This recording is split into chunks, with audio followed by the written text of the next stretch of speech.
it looks like we might have Border as our map here. Now, this is a good map for both of these teams. I would argue that this might be a very even playing field for these squads. Ban phase overall, a lot of hard destructors still available, all of them still available. That's unusual for Border. Usually see like Thermite, for example, get banned out, but it depends on the team you're playing against. Behind the curve here when it comes to the positioning of the— oh, what a shot!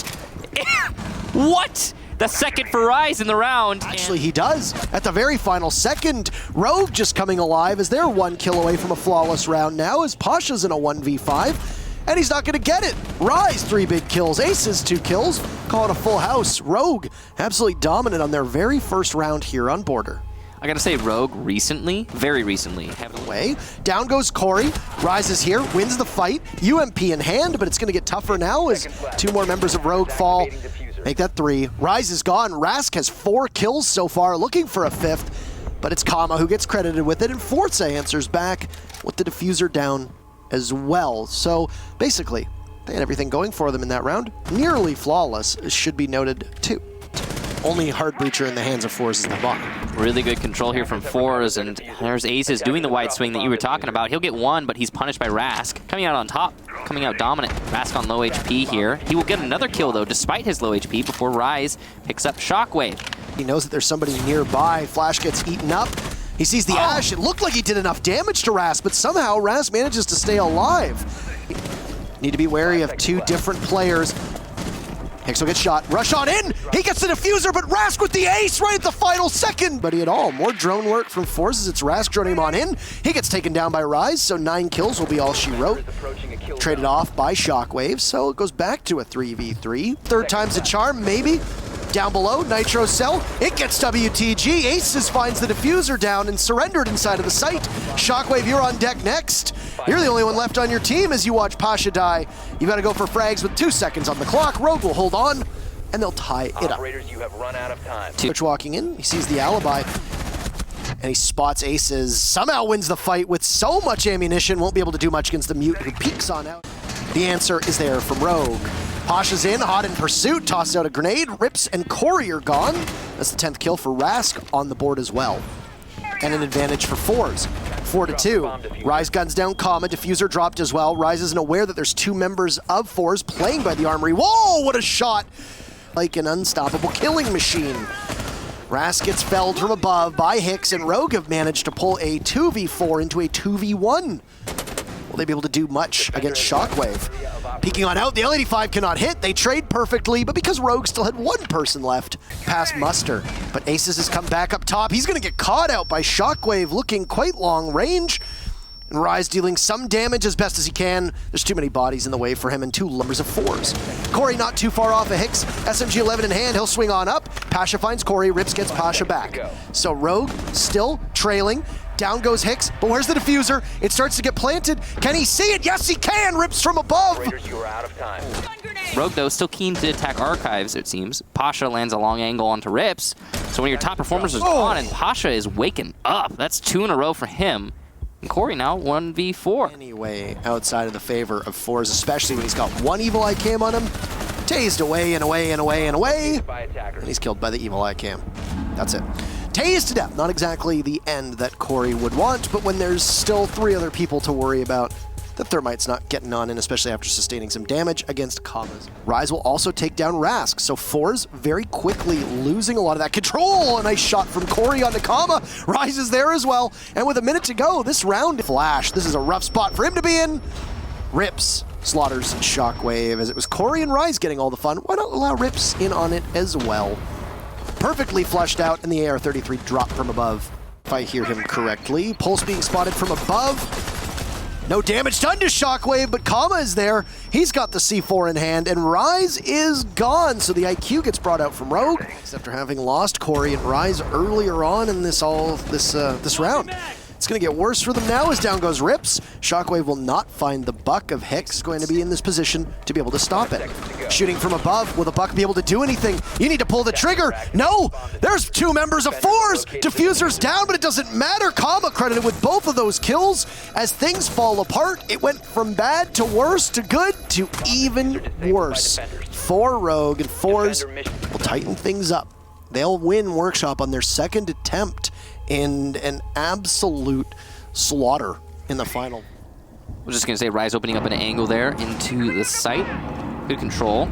Pasha's still doing a little dance with Aces, as you can see. And he'll lose that dance, I guess, as Aces will pick up the kill. All he's got to deal with is Shockwave, the Maestro, as WTG is preoccupied. There goes Shockwave, leaving just WTG inside a B, but he gets 2 before being felled by Rise. Rogue take the first. From the east side of the map. They've also got control of monitors. Beautiful shot from Aces onto Shockwave, and that'll get the ball rolling for Rogue as they look for the remaining 2 points that are available. Can't shoot through that wall, Hicks, so you're gonna have to watch for a cross as there's somebody prone by Fountain. The fire rages in front of them, but Pasha will persevere. He doesn't take any damage as he guns down Hicks, setting us focus on Fountain. And there's been a move already from Pasha to get out of there. He gets dropped, he's felled. Aces with a second kill. He turns in towards Archives, but cannot find somebody else. Cross their T's, or are they just gonna have to push dry inside of Archives? Crossfire established, C4 goes down, and nothing you can do for that Rise. As Kama blows up Rogue's chances of entering on in. Aces with his 3rd kill. He is a monster and is single-handedly keeping his team in this.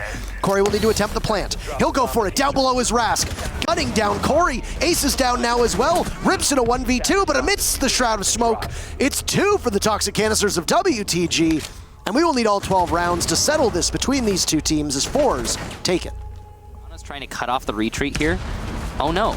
Goyo just decides to stay. Pasha will die very easily because of that. That was foolish. Rise, he's on one today. He's got the most kills for his team. He'll swing around. 3 kills for Rogue, plus the opening will basically make this one in their favor. Joining the club is Shockwave. An early death for him as WTG with the Alda will gun down 2 members of Rogue. Still winnable. If there's a gun that's going to be able to pull this off, it's the Alda, but WTG cannot afford to trade out more than his 25 HP. And there's Hicks. So close yet so far for forZe. 5 rounds is not enough. This map, good for both teams, but Rogue was the better one. There were a lot of upset rounds, really. Hello, it's nice to see you again. I think I'm only going to interview you this season. Is that how it works? Just you and I? Hello, and yeah, I think it's just you and I. Yeah. Well, very romantic. Okay. That's okay. It is very romantic, and we will be spending Valentine's Day presumably together in Montreal. Happens to be your name. Also very romantic. Looking forward to it. Me too, man. Montreal is just a couple weeks away. I'm really pumped. Now, today, you went up against forZe. Did you expect to play on Border? It's a good map for both of these teams, and if so, how did you prep for it? No, we expected to go on Consulate, actually. And I think both Consulate and Border are good maps for both teams. We lost to forZe in Rally on Border. We got smashed, and well, it obviously pointed out that they're a really good team on Border, since we've been playing it quite good in this half of the season. So we didn't really expect the Border pick, but we were still getting ready for it, and it's good for us because it allows us to not show too much for the 6 Invitational. So we're happy about it. Well, you showed everybody 2 play days ago in your 7-1 victory over Vitality. It was a little bit closer this time around, at 7-5. But, I mean, still, people obviously need to be prepared for taking you to Border. Now, something that Kix and I pointed out was when you were attacking, there were a number of rounds where you were able to just simply evade the setup from forZe, be it the way that they launched their pests, you just simply went around it. Their Valkyrie cameras, you went around that intel that they'd set up. How much of that was you counter-stratting them and knowing that this was there, or how much of that was reactive and calls that were being made from your IGLing? 100% reactions and IGLing, actually. We didn't counter-strat at all. forZe on Border, because we didn't really see a lot. We didn't really see them a lot playing on Border. So when there is not too much to concentrate, it's not necessary. You just show up in your own game, and well, it works. And today Hicks had a really great IGLing, so he usually has, but today was even better. So it was 100% reactions. We were just good at the droning, at the shot calls, and saying, okay, guys, they have too much coil shields on this side, we should go on the other side. And well, we didn't, at the end of the day, we didn't really need the IQ to control the Valkyrie. So yeah, well, I think it's a bit a part of luck as well, but hey, you need some as well, right? Yeah, and I mean, you in particular had a good day. Last question for you was, noticing Rask's fall off in performance, the question that needs to be asked was, how much of that was you deliberately trying to contain him versus how much of that was just him simply putting in a worse performance on defense for a variety of other reasons? Well, I think, well, Here is the thing. I'm supposed to be the entry of the team, but on border I have a particular gameplay. I'm mostly holding flanks with Ash because that's how the map works. We don't need my utility, and I think Rask was just playing the areas I was contesting with my flank hold, and when I was pushing, well, I didn't really see Rask. Honestly, I'm not paying attention to the kill feed, so I don't really know when I killed him. But I honestly think it's just a matter of him playing in the area I'm supposed to control, and I was just better at that moment than him, maybe, or maybe a bit more lucky as well. Maybe I had better timings than him. Overall, it's just we just meant to fight each other in our respective roles. It was like a Godzilla versus King Kong type deal today, with both of you breaking a huge amount of kills. But as you could say, and you can brag. You don't even need to be humble. You can just say, today I was better, and I think that would be perfectly acceptable. So, with that said, those are the questions for today. Anything to say? This is the last interview before we see you in Montreal. Yeah.